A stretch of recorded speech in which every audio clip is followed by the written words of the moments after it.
All right, so how do you actually become financially free? Now, this might sound abundantly obvious, but there are a few hidden qualities across the people that actually make it happen. Firstly, they are really good at managing their energy, not just their time. Secondly, they build systems to help them stay consistent. And thirdly, they learn to create value outside of their 9 to 5. And so I'm going to be answering these questions in this episode of Freedom Fridays, our experimental new series where we share the strategies, tools, ideas, books, things that you can do to get to financial freedom and time freedom, doing work you love so that you can live life on your own terms. And this video is going to be a little bit different because we filmed it at a recent live entrepreneur workshop that I held here in Hong Kong. How to build your first stream of income. For me, I'm curious about how to do that alongside a 9 to 5. I'm realizing that I'm spending the best part of my day at a desk and I don't want to do that anymore. So I kind of want to move away from that and find out how I can do that.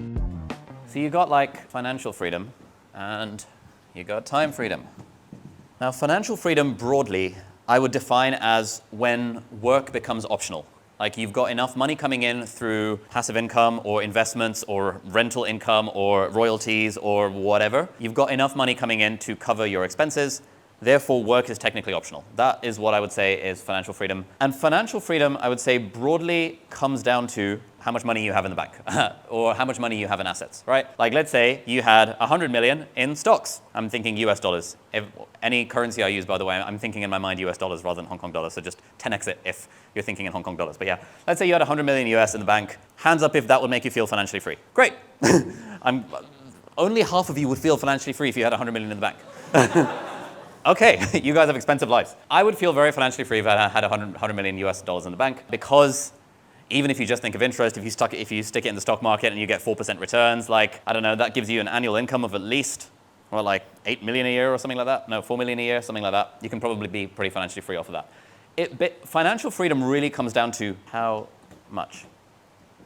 Question mark. But time freedom is a bit more interesting because time freedom is not about how much. Time freedom is actually about how. And I think of time freedom as a sort of journey goal, and I think of financial freedom as a kind of destination goal. We are all, including me, working towards this version of financial freedom where work is truly optional. It takes a while to get to true financial freedom where you actually have so much money that the investment returns from that money are able to comfortably sustain your lifestyle. One way of getting to true financial freedom is, there's basically 3 ways of doing it, right? There is save money, there's invest money, and then there's earn more money. Those are kind of methods 1, 2, and 3. I'm sort of writing vertically here, but I hope you forgive me. I think what school teaches us is mostly the save aspect of it. School teaches us, save your money, make sure you do the budgeting, eventually good things will happen. But you can't really save your way to financial freedom. Almost no one saves their way to financial freedom. Maybe you'll get there when you're like 65, but we probably don't want that. The next thing that broadly society tells us is that, well, you can invest your way to financial freedom. There's like a scam going around on my Instagram account. I don't know if anyone's been hit with the ads for it, where there's the random people putting photos of me sponsored by Abdaal being like, hey, you'll enter this WhatsApp group where I'm going to give you investment tips and stuff like that. That kind of scam is targeting people who think that financial freedom comes from just having the right investments. This would be someone like my mum, who is a doctor, doesn't know anything about business, and she's like, man, I just need to invest more money, and if I got it into the right investments, then I would be rich, ... And that's also not really how this kind of stuff works. Because yes, you can make money in your job, invest it in the stocks, and then maybe you'll get like a 7% return or something like that. But unless you have a really, really, really high salary and you're saving a massive percentage of whatever you earn, it will take decades to save and invest your way to financial freedom. But then there's this third category of just earn more money, bro. Just earn more money, bro, is actually the best way to get to financial freedom because the most you can save is 100% of your paycheck. The most you can invest is whatever you save. And maybe you'll get, 7% returns if you're lucky, 10% if you're really good, 4%, 3% if it's standard, inflation goes high, it's like who knows what's going to happen to the stock market, and real estate in Hong Kong is going down, all of that stuff.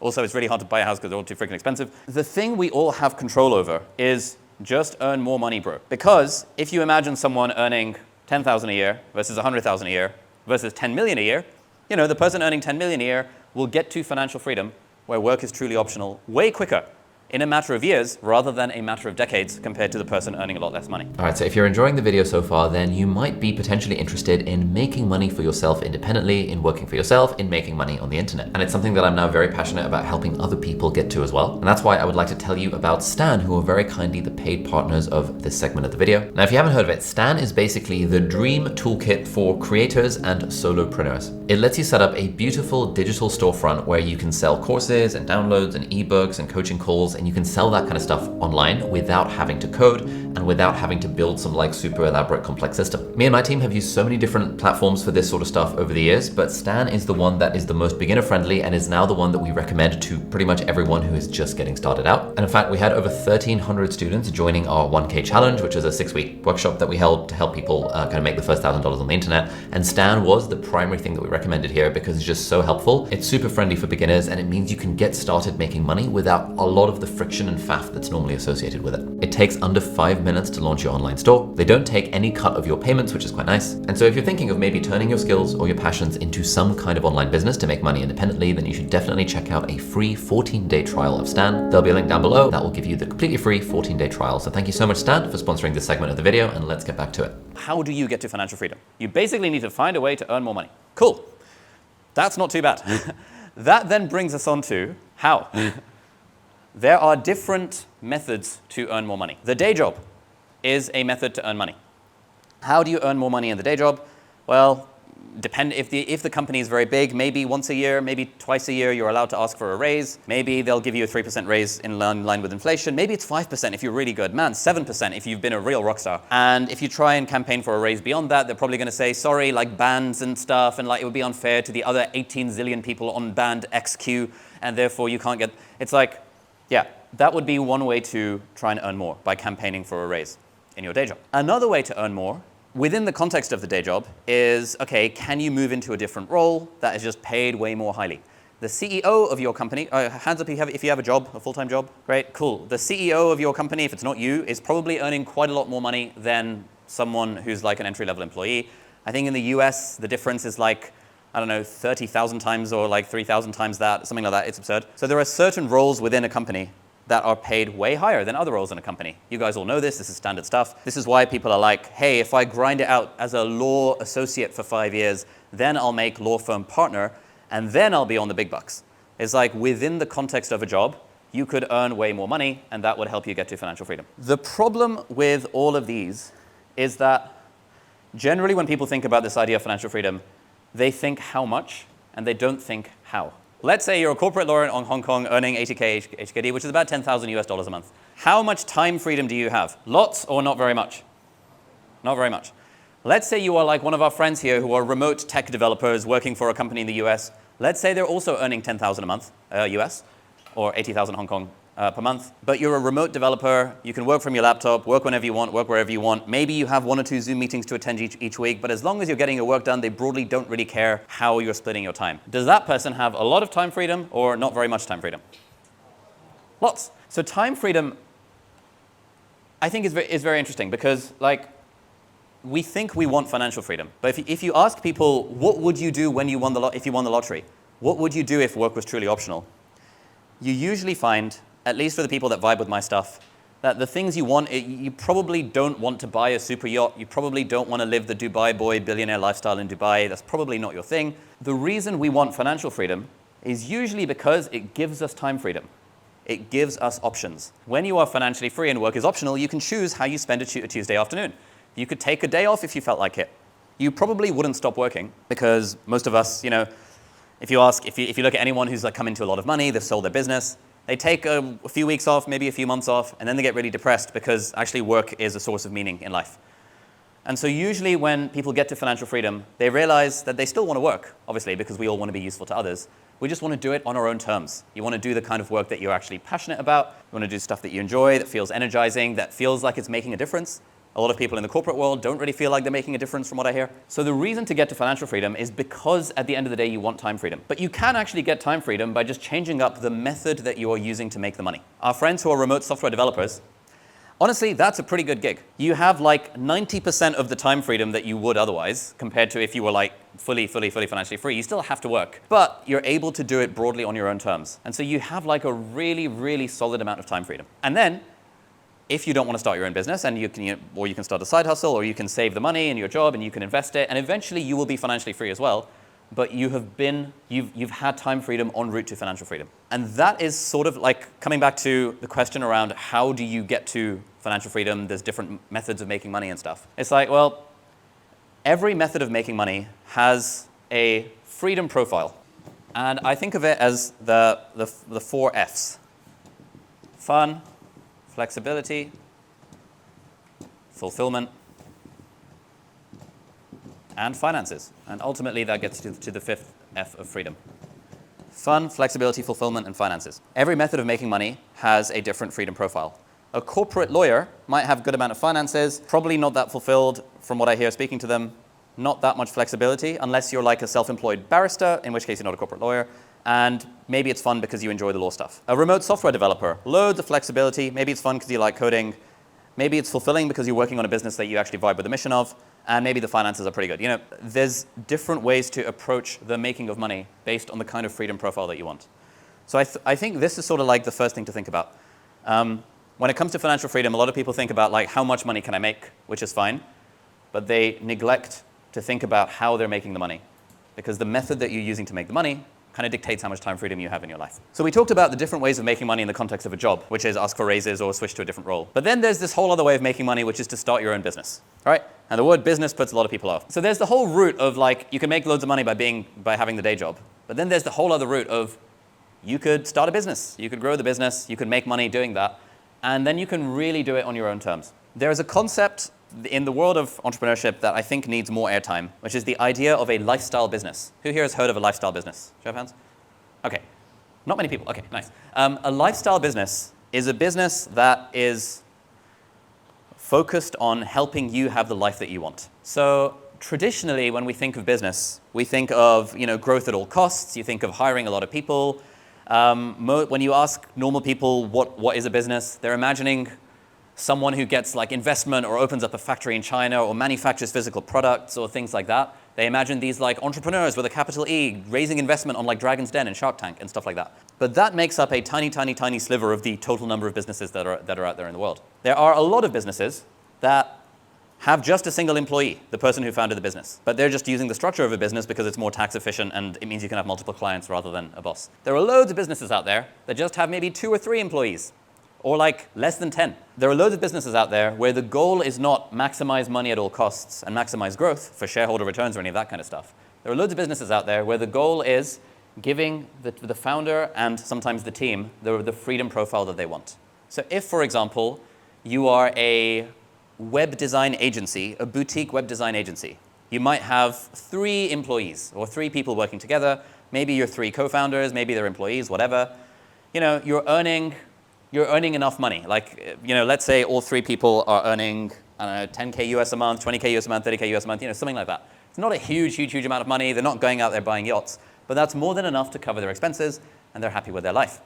They're not trying to get super big. They're not trying to go public. They're not trying to raise money. They're just doing a nice thing where they're having fun because they enjoy making websites. They're working with clients that they choose because they only need a handful of clients. They're making enough money. They're not trying to become like zillionaires. They're just sort of making enough money to feel sufficiently financially free. And they've got the flexibility to work on projects whenever they want. That would be an example of a lifestyle business. Now, if you go to Silicon Valley or other places in the US, the term lifestyle business is often thrown around as a slur. It's like a rude thing to call someone's business. Be like, are you a real business or are you just a lifestyle business? And you would feel bad trying to run a lifestyle business if you're in Silicon Valley because everyone is going for the billion-dollar exit and the VC funding and all that shit. But usually that stuff comes at the expense of quite a lot of stress. You have investors, you have people sort of telling you what to do. If you're a public company, God, that's a total freaking nightmare from what I hear from public company CEOs, et cetera, et cetera. You could totally build a lifestyle business. And I think the word lifestyle business shouldn't be a pejorative. I think it should be like actually something to strive towards. And so generally when someone asks me, okay, how do I get to financial freedom? And there's no easy, nice path within the context of their job to get the flexibility that they want, what I land on is, have you considered building a lifestyle business? A business where, yes, technically it's a business, and I know the word business sounds scary to a lot of people. Technically it's a business, but it's a business where you call the shots, you can do what you want, and your goal is to basically just replace your full-time income, maybe a bit more, maybe quite a lot more, but your goal is not to become a billionaire through this lifestyle business. Your goal is to have the time freedom that you want while working towards financial freedom. And I think that's kind of what I've been trying to do for the last, since like 2012, for the last 13 years. I first came across the term lifestyle business in Tim Ferriss's book, The 4-Hour Workweek. Hands up if you've read The 4-Hour Workweek. Anyone read it? Okay, a bunch of people have read it. And that like word really stuck in my mind, where I was like, sick. That's exactly what I want. I want a business that can make me 3K GBP a month. What's that? Like 30K Hong Kong a month. Ideally as passively as possible. There's no such thing as true passive income, but there's a spectrum of active to passive. Ideally as passively as possible. Ideally where I'm doing stuff that I enjoy. And then that would give me the option to go part-time in my day job in medicine.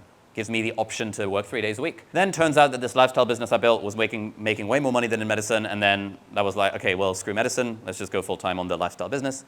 And it's still a lifestyle business. I can still broadly have the level of time freedom that I want, even though I still technically have to work if I want to make lots of money. So I think the goal should be lifestyle business. Final thing on this point is like, okay, well, what's that going to be then? Lots of you have already started your first businesses, but basically, the way you make money is you create value and then you sell it to people. And so a lot of figuring out a business idea is what is the value that you can create that someone else would be willing to pay you for, because your current employer probably pays you some amount of money for the value that you create. What is a way that you can create value that is maybe also fun, that gives you a good level of flexibility and fulfillment, and that will help you work towards the finances that you want? Okay, hands up who is thinking about maybe starting a business someday, but you haven't got the right idea yet. Okay, a bunch of you. For you guys who are like, I maybe want to start a business, but I just don't have the right idea yet. What you want to do is you want to start a problems list. Because when it comes to building a business, you can almost think of it as like, imagine you had like 3 cards. And every business is basically just these 3 cards. Card number 1 is person. Card number 2 is problem. And card number 3 is solution. All businesses are basically like, you can imagine like a deck of cards with like person, a deck of cards with problem, and a deck of cards with solution. Most people, when they think business idea, they start with solution. And this is the wrong place to start. They think, man, it would be cool to build a fashion line. Anyone had the thought of it would be cool to build a fashion line? Nice, yeah, I'd like to manufacture t-shirts or like, build my own cool fashions and stuff like that. That's like, usually that comes about starting from a solution. If you're into tech, a lot of people will think, we'll start with solution. Let me build an app for ...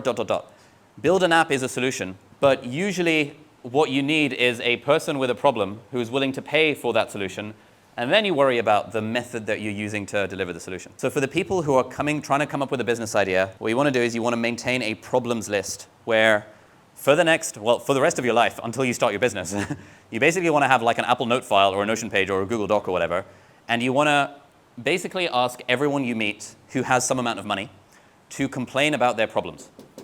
You don't want to ask people without any money to complain about their problems. You can, but it doesn't lead to profitable business ideas. So if you're a student, don't ask your student friends who are broke to tell you about their problems unless you just want to be a good friend.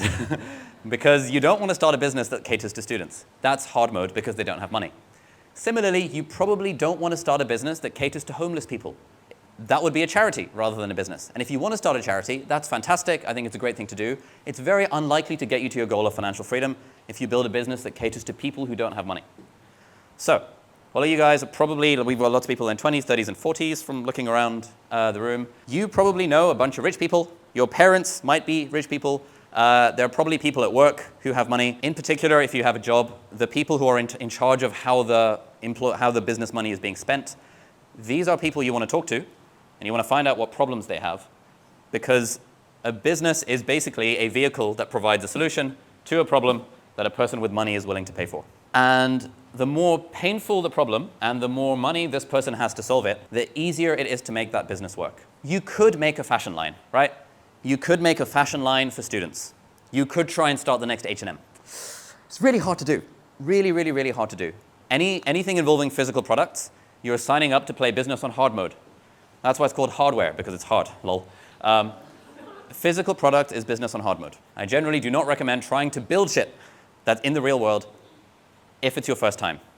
It's not to say it can't be done, it's just hard to do. We have Danielle at the back who manufactures face masks, LED face masks. Man, it's a hard business. Physical products. Physical products are hard. You also probably, unless you have a technical background, you probably don't want to build an app. Building an app is also hard mode. The easier things to do are services and digital products. Not apps, ideally. Services, digital products, education. There's basically like a handful of business models, only a handful of them. And once you find a person with a problem, you can decide what business model do I want to give them for my solution. If you don't yet have a business, you need to start making a problems list.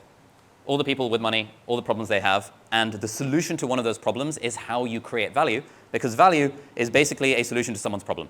One of the sad but unfortunate facts of reality is that you can work really, really, really hard, but the vehicle that you choose, this combination of solution, problem, and person, will determine like 95% of your success. In Cambridge, at university where I was at, there was a kebab van.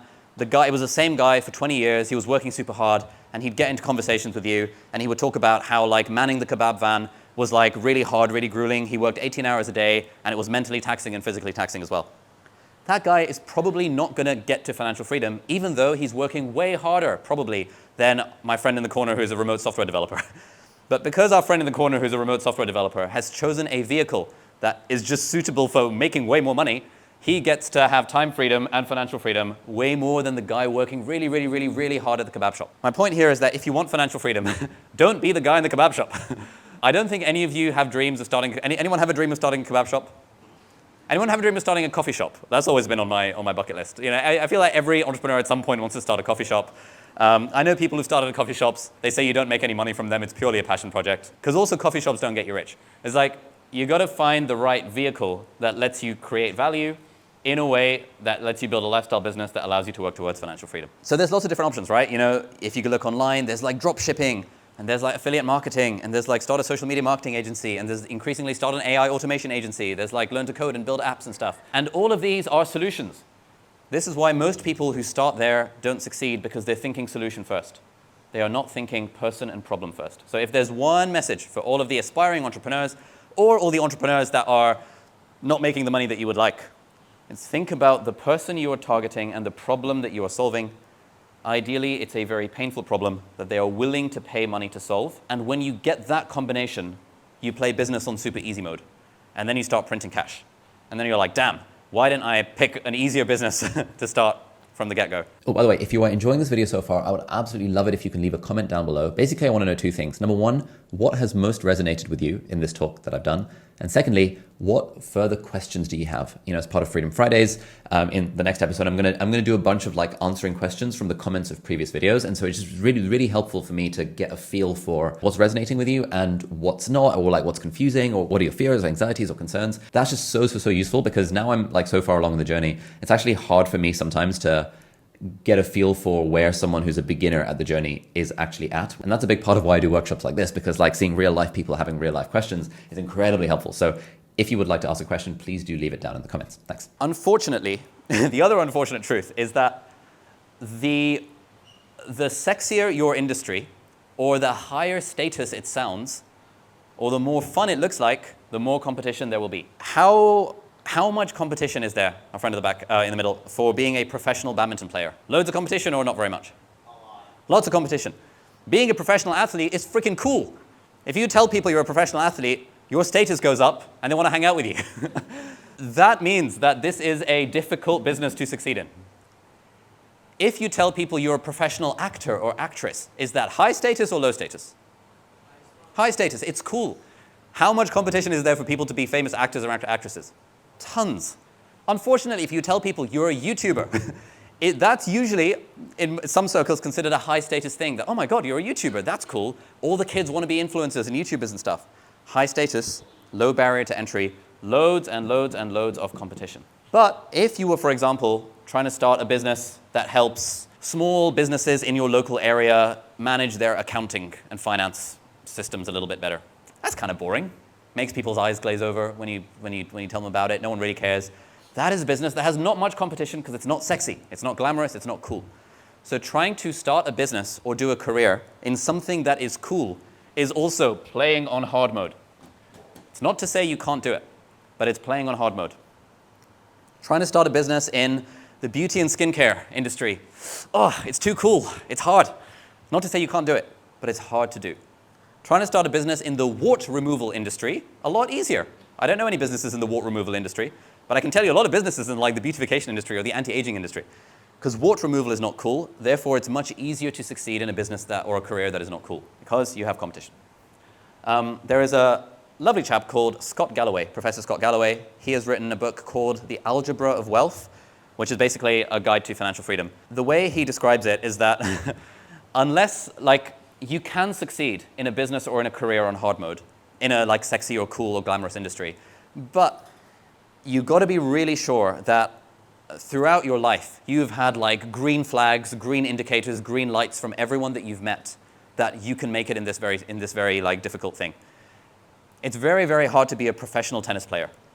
Except for Roger Federer, who, I mean, I'm listening to one of his biographies. It's called The Master. It's very good right now. Basically, from a very young age, he had an aptitude for tennis. He joined a tennis academy. One of the world's best tennis coaches happened to be in his region of like Switzerland, wherever he's from. You know, like, there's a whole story. It's like he was getting green light, green light, green light, green light, green light, to the point that when he was 16, he was like, you know what? I actually have enough data to be able to go pro at tennis. But there's like 10 zillion people who are trying to go pro at tennis.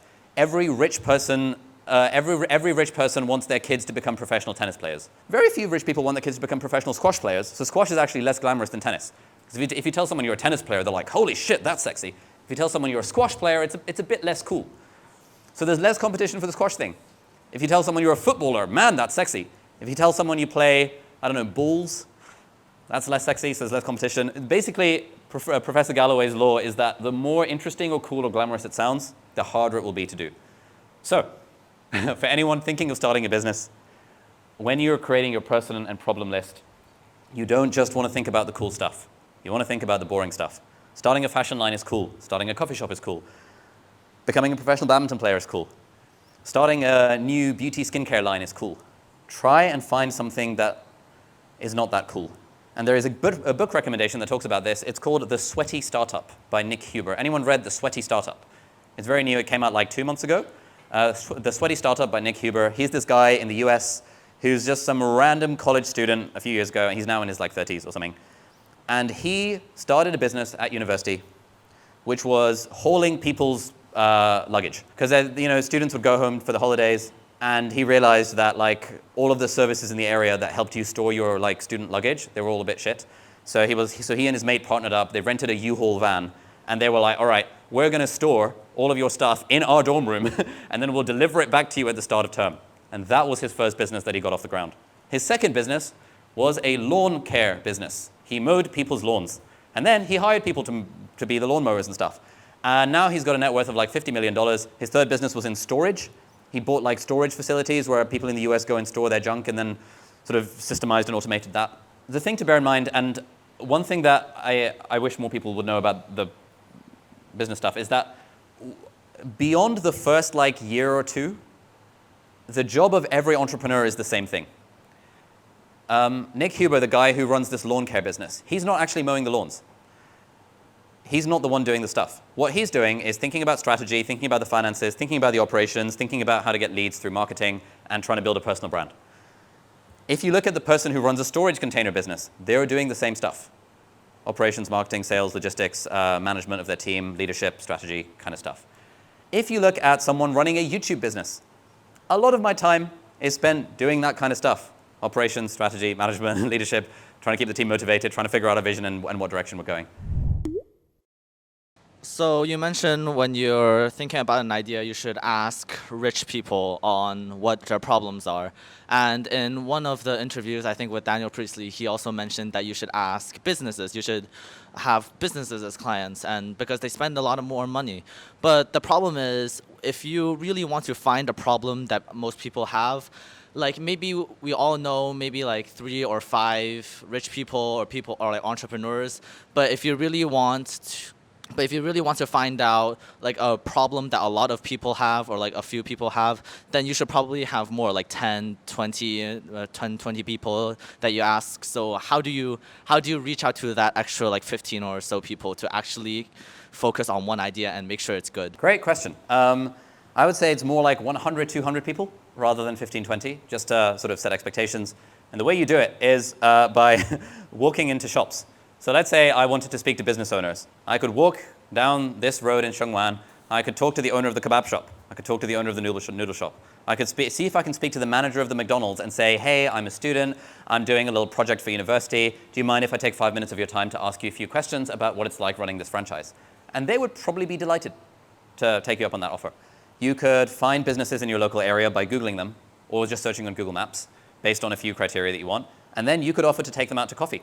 You could say, hey, I'm a student, or hey, I'm a intern, or hey, I'm doing some research, or hey, I'm thinking of starting a business. I'd love to talk to you about your business. Would you be open to a 10-minute lunch or a 15-minute walk or anything like that?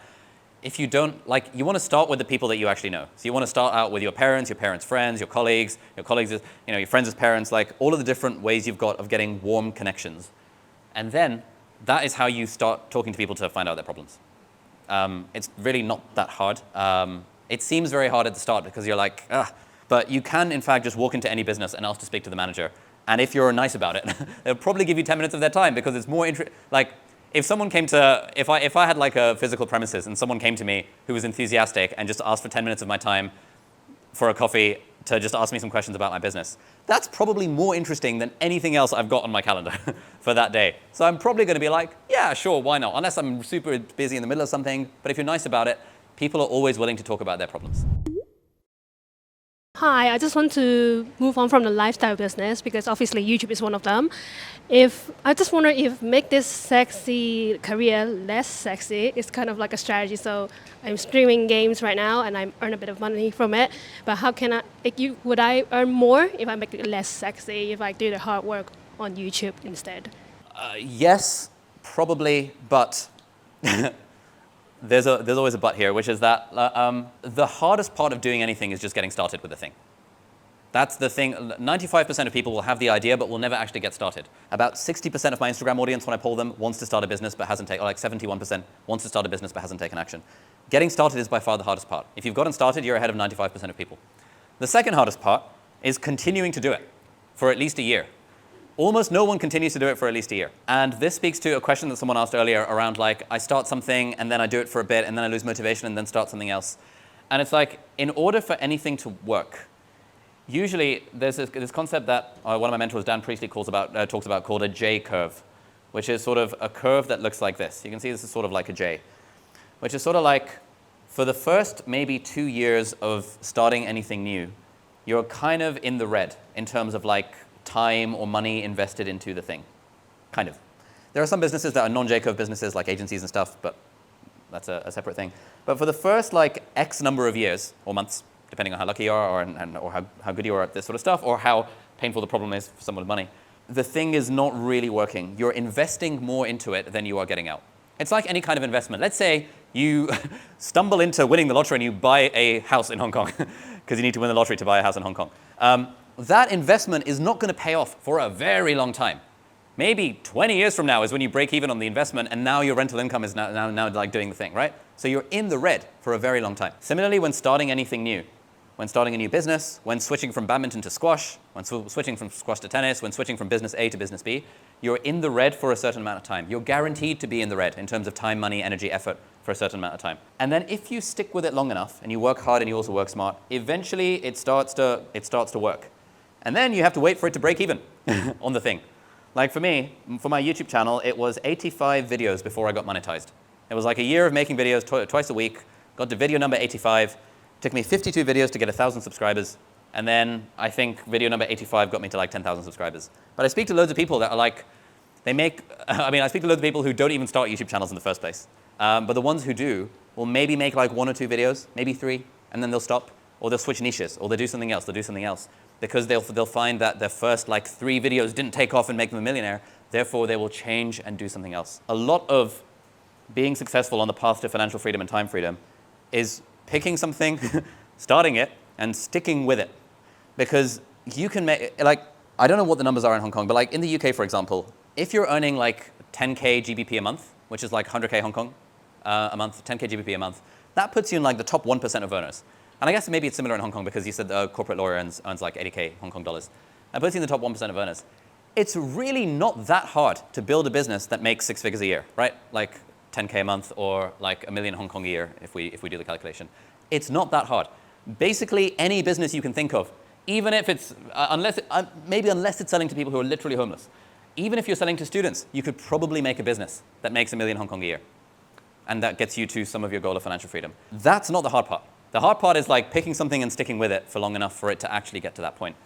And so to answer your question more directly, it's like you're already succeeding in the streamer, video gamey type thing to some degree. Yes, you could switch, but you clearly have an aptitude for it, you're making money from it, you enjoy it. It's like, once you're already succeeding at a hard thing, switching to something else because it might be easier is sort of like leaving a lot of, sunk cost fallacy and all that kind of stuff, but you've already done by far the hardest part. Lots of people want to be video game streamers. Almost no one is making money from it. You are making some money from it, so I would say just stick at it and try and tweak it to reposition yourself in that particular marketplace. Oh, by the way, if you are enjoying this talk so far, you might be interested in a thing that I'm working on. It's tentatively called the Lifestyle Business Academy. I'm working on like a whole step-by-step guided curriculum on how to go from zero to $100,000 a year in profit with a lifestyle business. If that's the sort of thing that you're into, I'll put a wait list down below. I'm still not 100% sure if I'm going to do it, but like, if there's people on the wait list, we will let you know as and when that happens. And there's going to be like free access for some people in return for feedback and stuff. So if that sounds interesting, there's a link to the wait list down below for the Lifestyle Business Academy. How long in the red? How long in the red before you quit? Okay, this is why I'm a proponent of like the lifestyle business, because I don't think you should quit your job to start a business. I think that is a very risky thing to do. I didn't do that. I'm very risk averse. I think you should start your business working 5 or 10 hours a week alongside your day job. You can use your mornings, you can use your evenings, you can use your weekends. People accuse me of like toxic productivity and hustle culture whenever I say this, but that's okay. Because if you want financial freedom, like that's a goal that like 1% of people have, like way less than that actually. And so in order to get to a goal that 1% of people will ever get to, you need to put in quite a lot more effort than 99% of people. So you got to do it on the side. Now, let's say you're investing 5 to 10 hours a week into trying to get a business off the ground. I think the way I would do it is I would make my problems list. I would find lots of people, find lots of problems, and I would come up with like 10 reasonable business ideas. And then I would pick what I think is the best one and focus on that for a period of 6 weeks. And in the 6 weeks, your only goal is to get some kind of validation that this is going to work, i.e. to try and get someone to pay you some money. You're not actually creating anything. You're not actually doing any kind of work. You're just trying to get an indication of interest from people with money as to would you pay for the thing. And if they say, yes, I would pay for the thing, your next follow-up is, great, can I give you, would you like to pay a 50% deposit right now? And then you'll see how many people still want to pay for the thing, because everyone will say yes to you if you're nice. But then when it comes to actually giving out their credit card and seeing if they'll actually pay for the thing, that is when the rubber meets the road. And so what I would really recommend is that you don't invest a lot of time into something until you have validated that there is a market for the thing. Idea generation is the first step, and then validation of the idea that there is in fact at least one paying customer out there willing to pay you for the thing is the second thing. And I think for each business idea, you could do that in a matter of 6 weeks. And so in my case, I tried like 7 different businesses before I made my 8th was successful. And the mistake I made was that I kept on starting with the solution and not validating the thing. And I'd spend ages building the thing, so I'd be in the red for like months to years. And then I would release the thing and find that no one wanted to buy it. Because the hard part about a business is not doing the work, it's selling the work. It's finding someone to pay you the money. The hard part of being a shawarma person is not actually cooking the shawarmas. All of us here could cook the shawarmas. The hard part is getting customers to want to buy your shawarmas in the first place. That's the hard part, and that's the bit we need to validate within, I would say, 6 weeks. If you don't get any kind of signal from the market in 6 weeks that people will pay you for your thing, scrap the idea and move on to something else. But if you do, and there's a business model that works, and there are examples of other people who have done the thing and are making money from it, then you have a pretty good shot that like, okay, at least this is successful for some people. Now I know if I just plug at this thing for like 2 years, it'll probably work. And then at some point you get to 10K a month, then you're able to quit the job, then you're able to go full-time on the thing, and then when you go full-time on the thing, hopefully you use your time well, and then the thing grows, and now you're a business owner. That would be how I think about it. How do you balance time freedom and financial freedom? Because sometimes those things are at odds. You have to spend a lot more time to make the money to be financially free. How do you make money? Well, you make money by basically create value, and then sell it. Unfortunately, all of this stuff takes time. So you have to invest time to make money, unfortunately. We are all already investing time to make money because we have day jobs and we can calculate our hourly rate. So you already have an hourly rate that the market, i.e. your employer, is willing to pay you for an hour of your time. Unfortunately, when you are trying to build something new, like getting a business off the ground, you're going to be in the red for a while. So you have to sacrifice some amount of time in order to build the asset of the business that's going to get you the money to get you to financial freedom. In my case, building my first business while I was in med school, a lot of evenings and a lot of weekends. I was spending maybe like 5 to 10 hours a week on my first business, which was running courses to help kids get into medical school. And then in the summer holidays, I was working almost full time in the summer holidays to get this business off the ground. That was sacrificing time freedom. I had other friends who were like traveling around Europe, and one went backpacking in Vietnam for the summer, and one did like an internship at like some pharmaceutical company. But I was cranking away on my tiny ass business, running classroom courses up and down the UK in classrooms like this, but with like people, desks and booklets and shit. Writing the booklets, getting them printed, getting them delivered to the hotel, all of the stuff. I was grinding at that to build the first business. It didn't feel like a sacrifice, because when you have something that works, it's really addictive. Anyone here who's got a business and you're getting some amount of sales and some amount of traction, man, that's like the feeling that I'm trying to recapture with everything that I do now. Like the feeling from like 10 years ago when I built the first business and I'm like, holy shit, someone actually bought a ticket. Or like, whoa, I've got like 68 subscribers now. Nice. Like in the last 3 days, 2 new people subscribed. Oh my God, my YouTube channel's taking off. That's such a nice feeling. It's so addictive. It's so motivating when you feel progress happening. And so, yes, you have to sacrifice time to build a business or to build your vehicle that gets you to financial freedom. Ideally, while doing that, you're finding a way to enjoy the process, because everyone you ever speak to who's built a business will say that, man, those were the good old days. Those were the good old days when I was hustling away in my bedroom by myself or with a small team around me. Man, I wish I could go back to those days. I've not met a person in my life who's like, man, yeah, I love having a company of 150 employees. They're all like, oh man, it was so much better when there were just the 5 of us.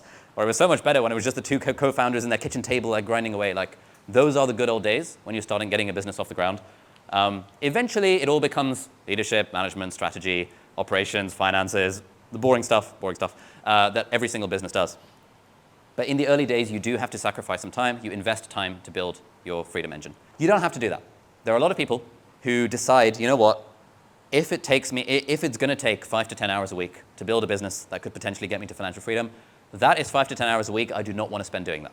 They'd rather spend their time with their kids. They'd rather spend their time scrolling social media or watching Netflix.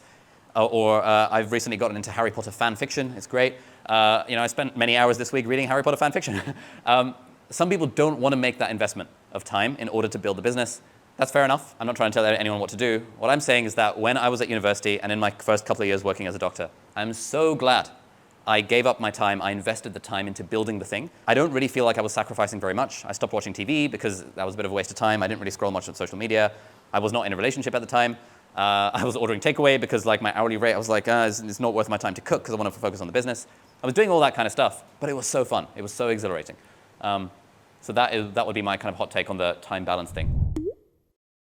We also had a question that a lot of people seem to be struggling with around time management. Like, how do you, let's say you want to build this vehicle to get you to your financial freedom thing.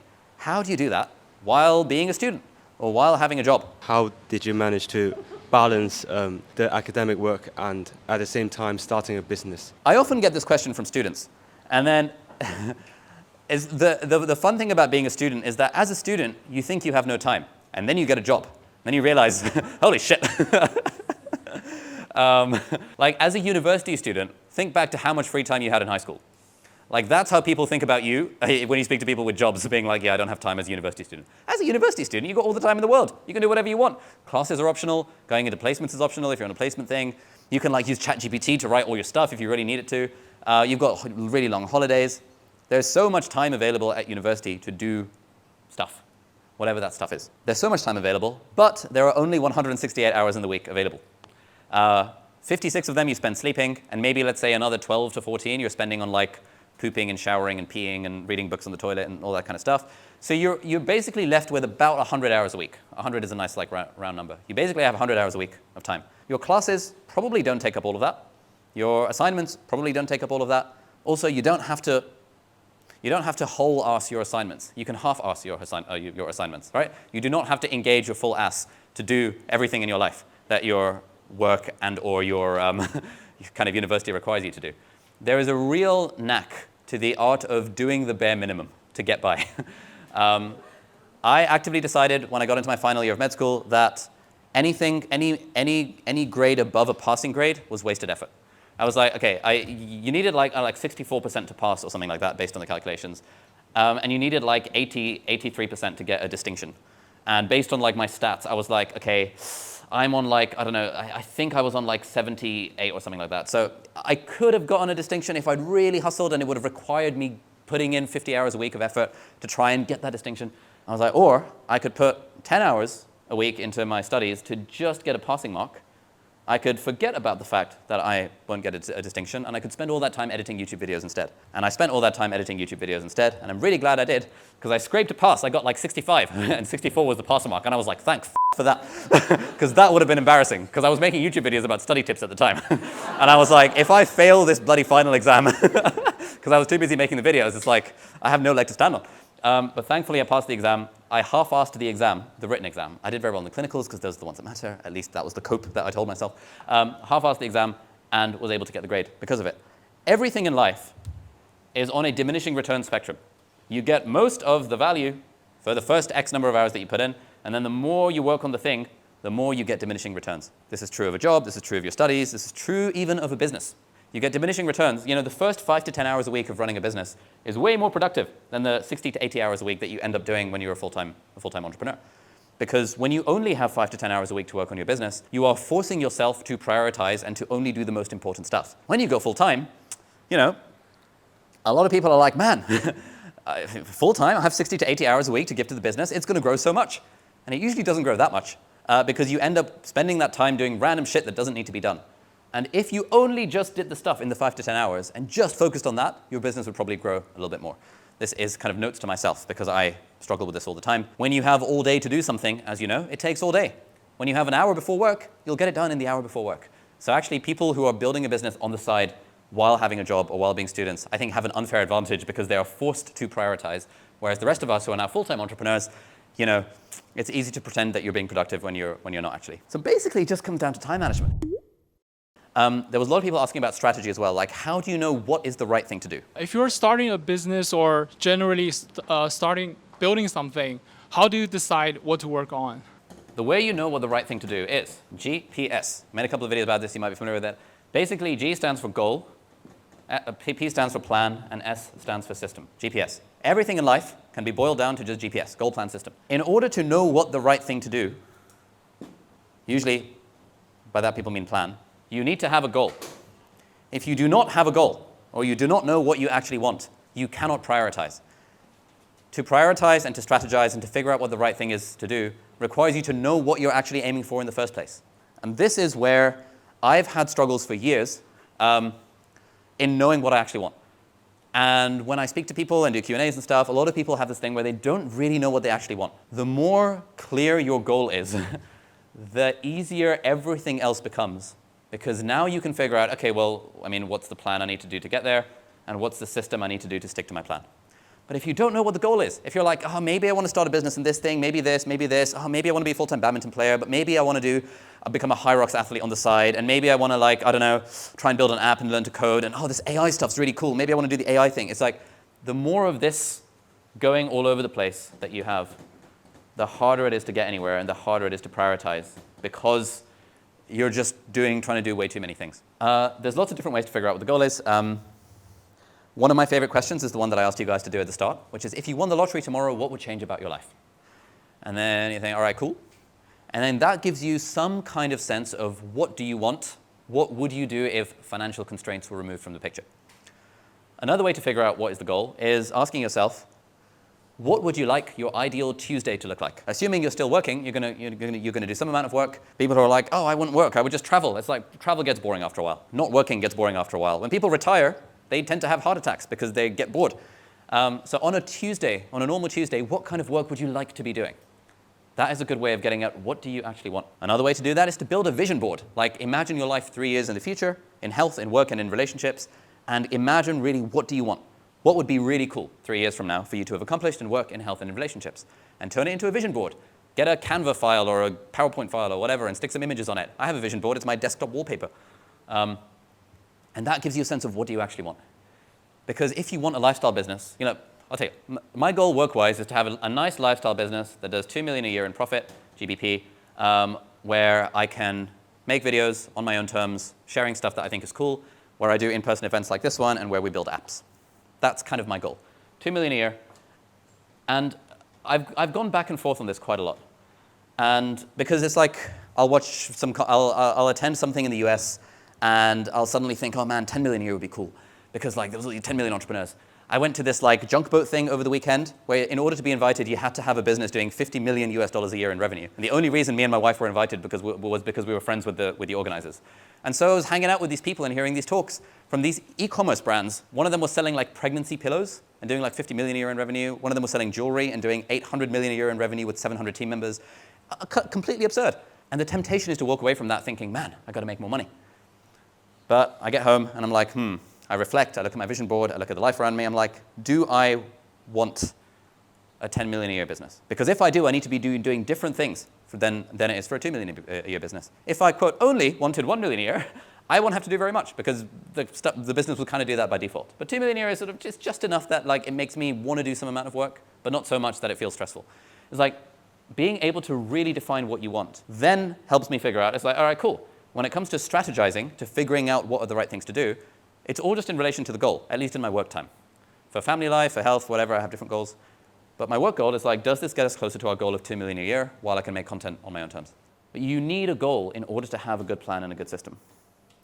And this is the one thing that I think, if there's only one thing you take away from this workshop other than this thing around finding a painful problem and solving it for someone with money, it's like the clearer you can get on your goal, the easier time management becomes, the easier focus becomes, the easier like having enough time to be able to juggle it with all the other things becomes, because you've gotten clear on the goal. And usually a very vague goal leads to very vague plans, very vague systems, and then all sorts of problems. And I've been working with business coaches for the last like 5 years. My current business coach charges like $1,500 US an hour for his time, and I gladly pay that money. And most of what we focus on is on the goal bit. It's just getting really clear on what do I actually want. And that to me is worth $3,000 US a month, which is like the cost of a full-time team member salary. But it's worth it for 2 hours a month of this guy who's just asking me questions about what do you actually want? What do you actually want? Is this thing that you say you want still the thing that you actually want? So you can save a lot of money by just knowing what your goal is. And if you're like me and you're always a bit like, I'm not really sure, then you hire a coach and they help you figure out what your goal is. But putting a number on it is incredibly helpful as it relates to strategy, time management, all of the stuff.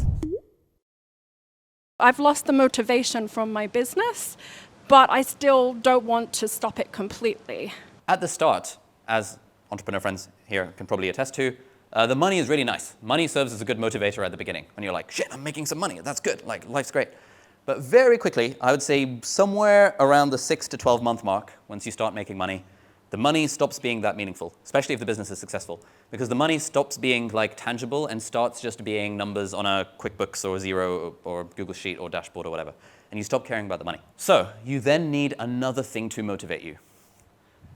Sometimes it's fun. But the problem with the fun thing, and again, speaking to our passion question, is that after a while, everything feels like work.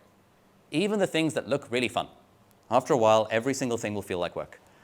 It almost doesn't matter what business you're in or how glamorous it looks from the outside. If you look at the day-to-day, what are people actually doing when they're running that business? A lot of it looks like work.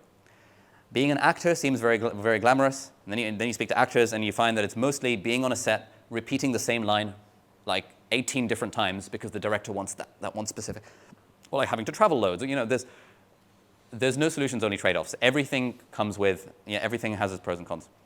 So money doesn't function as a good motivator. Fun at a certain point starts to run out. With anything you do, it starts to feel like work. So how do you motivate yourself to keep going? This is the question that I've been grappling with for the last year. Other than goal setting, this is the other thing that I've talked about with my $1,500 an hour coach, which is the motivation to keep going. And it comes down to 2 words for me: connection and contribution. And this sounds trite. I know it sounds a bit cliche. It's a bit like, oh, what the heck. I would have rolled my eyes if I'd heard someone say this a few years ago. Connection and contribution.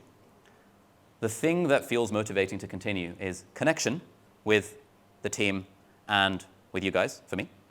And contribution, the feeling of impact. The tangible feeling of like, someone's life or work or day might have been slightly improved by this shawarma that I cooked, or this workshop that I did, or this video that I made, or this t-shirt that I've sold, or whatever the thing might be. Connection and contribution. This is why I personally always like to have an in-person team.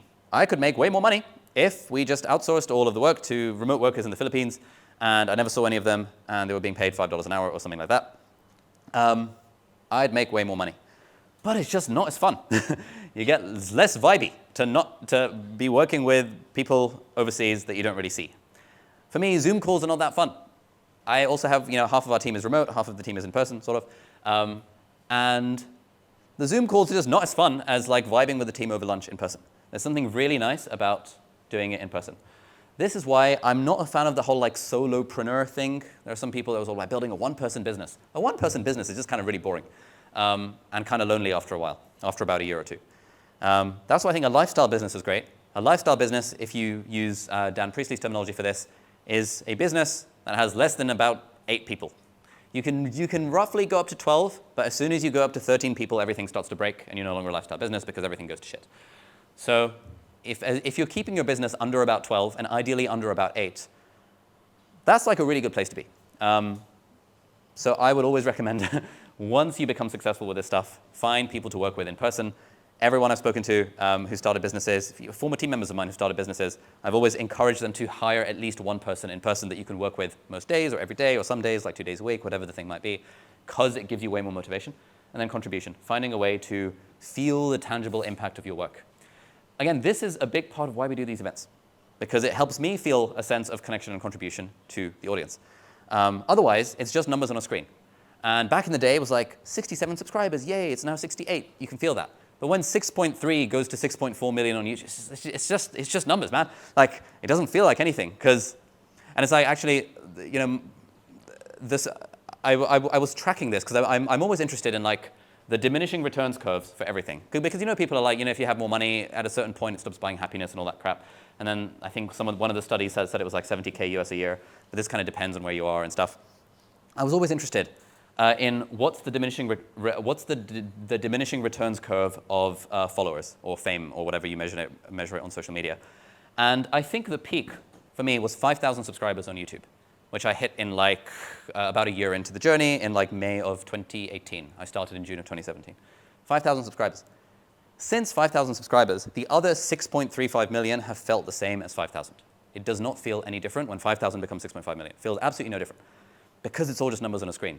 But it's when I do events, and when I do talks, when I do book signings, that is the stuff. It doesn't make any money. We don't make any money from this. We have to pay for the event space. I think you guys paid for tickets, thank you. We don't make money from this. It's not for the money, it's for the vibes. And so at a certain point, one of my big realizations with all this like freedom stuff is that some amount of freedom comes from making money, right? Because then you're able to quit the job, you're able to spend your time doing what you want, et cetera, et cetera. But at a certain point, the rest of your freedom comes from leaving money on the table.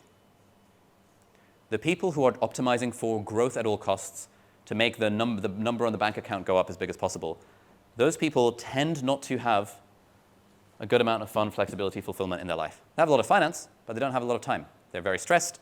They're often like working to meet other people's expectations. They don't get a good night's sleep. They're unable to spend time with their kids if they want to, because they're trying to make number go up. And at a certain point, this is why I like the whole philosophy of a lifestyle business. You decide that enough is enough. You decide that, you know what, I'm happy with my 2 million GBP a year. I don't need 3, I don't need 4, I don't need 10, I don't need a yacht. Yeah, I could probably afford to get a fancy-ass place in Repulse Bay, but like, who needs to move to Repulse Bay? You know, that kind of thing. You see the fancy apartments and stuff. You see the cars. It's like, oh shit, like, that guy's got a Bentley. There's a Bentley store and a Porsche store and a Tesla store right next to each other on that random road on the way to Causeway Bay. And you start seeing these things and you think, oh, maybe I could do with some more money. But then you realize, no. Because there's always a trade-off, the time and money trade-off. At the start of the journey, it makes sense to make the trade-off of investing time to get money. But once you've got enough money, and once you've hit the diminishing returns curve, it stops being about that. And it starts instead being about leaving money on the table and doing things for the vibes, for the connection, for the contribution, deliberately having an in-person team, even though you could probably just get AI to do it. No offense to anyone on my team. Deliberately having an in-person team, even though you could hire remotely and pay people in India or Pakistan like way less money. You're doing it for the vibes because that's what keeps the journey motivating and enjoyable. Thank you so much for watching. If you enjoyed this video, you'll definitely enjoy this one as well, where I share my hot take on how to actually get rich. So if you're interested in that sort of thing, which is somewhat related to financial freedom, but not entirely, then you might like to check out this video. Thank you so much for watching, and I'll see you later. Bye-bye.